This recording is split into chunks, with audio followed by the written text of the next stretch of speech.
আসসালামু আলাইকুম রহমতুল্লাহ। উইশের grammatical rule সম্পর্কিত ভিডিওতে আপনাদেরকে স্বাগতম। সাথে আছি আমি মোহাম্মদ আকরাম হোসেন। তাহলে চলুন আজকের ভিডিওটি শুরু করা যাক। শুরুতে উইশ।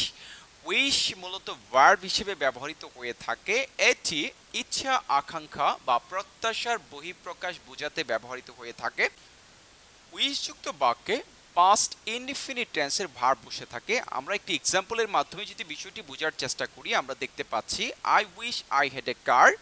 আমরা দেখতে পাচ্ছি এখানে হ্যাড ভার্বটি বসেছে, যেটি কিনা একটি পাস্ট ইনডিফিনিট টেন্সের ভার্ব। এটি মূলত হ্যাভ ভার্বের পাস্ট ইনডিফিনিট ফর্ম।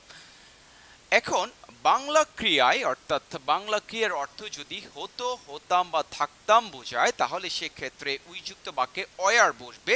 আমরা কয়েকটি এক্সাম্পলের মাধ্যমে বিষয়টি যদি একটু ক্লিয়ার হওয়ার চেষ্টা করি, আমরা দেখতে পাচ্ছি I wish I were rich, অর্থাৎ আমি যদি ধনী হতাম।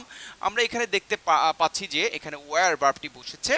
তারপরে সেন্টেন্সটি যদি দেখি, I wish I war on a beach, আমি যদি সমুদ্র সৈকতে থাকতাম। এবং আরেকটি সেন্টেন্স যদি দেখি, I wish it were the weekend, অর্থাৎ আমার প্রত্যাশা আমার আকাঙ্ক্ষা ছিল এটি যদি উইকেন্ড হতো।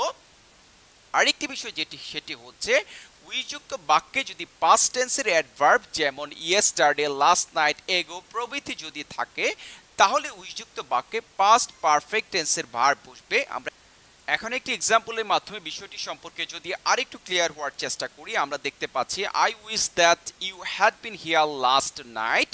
আমরা দেখতে পাচ্ছি এই বাক্যটিতে লাস্ট নাইট রয়েছে, যেটি কিনা পাস্ট টেন্সের একটি অ্যাডভার্ব। আর নিয়ম এটি ছিল যে উইশযুক্ত বাক্যে যদি পাস্ট টেন্সের কোনো অ্যাডভার্ব থাকে, তাহলে উইশযুক্ত বাক্যটিতে পাস্ট পারফেক্ট টেন্সের ভার্ব বসবে।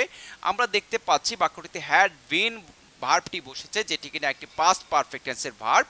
আসসালামু আলাইকুম রহমতুল্লাহ। এতটুকু, ইনশাআল্লাহ নতুন একটি ভিডিও নিয়ে আপনাদের সামনে হাজির হব। আর বরাবরের মতো রিকোয়েস্ট থাকছে আমার চ্যানেলটিকে সাবস্ক্রাইব করে পাশে থাকার জন্য। আসসালামু আলাইকুম রহমতুল্লাহ।